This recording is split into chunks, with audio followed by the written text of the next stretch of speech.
Hello and welcome. Today we will be discussing bullying and bullying prevention methods. Bullying is an ongoing problem in today's youth, and it can cause physical and mental harm well into the future as adults. New forms of bullying have risen over the years, such as online bullying, otherwise known as cyberbullying. It is imperative that kids and young adults recognize what bullying is and try to find solutions and prevention programs for bullying. First, we will discuss school preventions.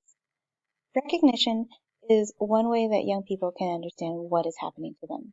Community involvement, such as school assemblies, should address what bullying and cyberbullying looks like from different perspectives so that students can recognize it.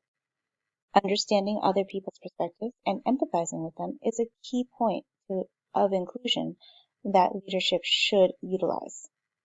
These school assemblies should reiterate the school code of conduct for students to understand the zero tolerance policy approach or any form of consequences that might be met when bullying occurs.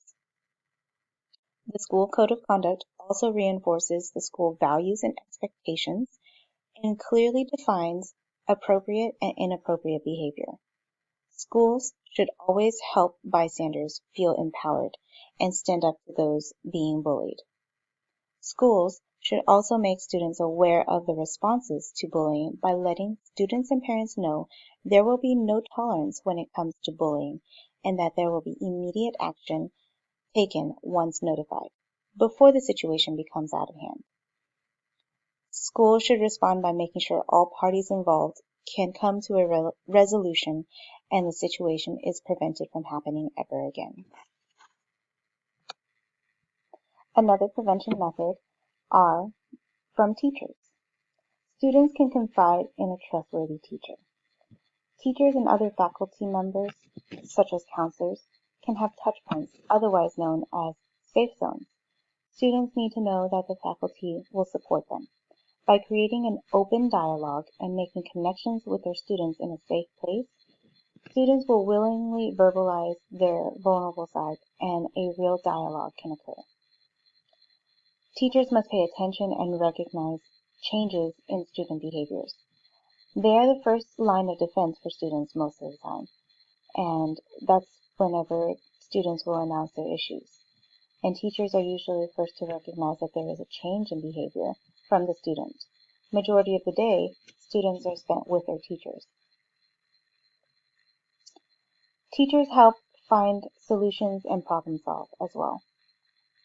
Students would have someone that they can trust to talk to about their problems and help them find an appropriate solution to the problems because they trust that the teacher or faculty member will advocate for that student.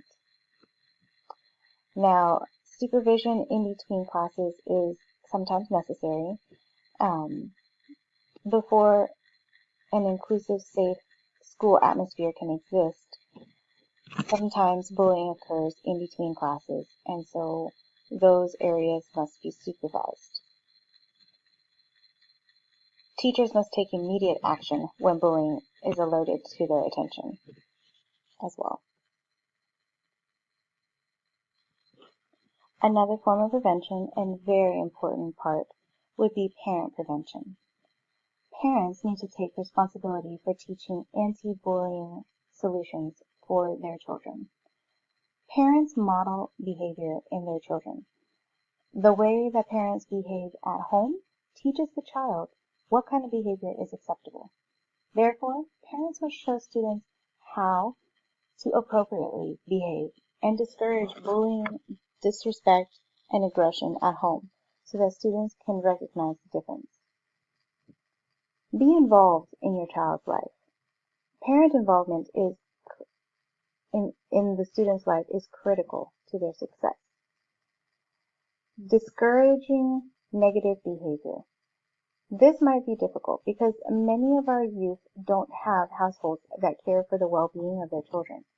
If a young person has a home life that is not acceptable or not capable of teaching them how to interact with others appropriately, there are after-school mentorship programs that exist, and these students should and probably be enrolled in one of them. Parents should discuss what bullying is with their children and what it looks like. Behaviors such as pushing, shoving, and teasing are not tolerable. Parents need to teach them positive behaviors to show inclusion, cooperation, and respect. These three forms of school, teacher, and parent involvement are just some of the ways to help students address anti-bullying behavior.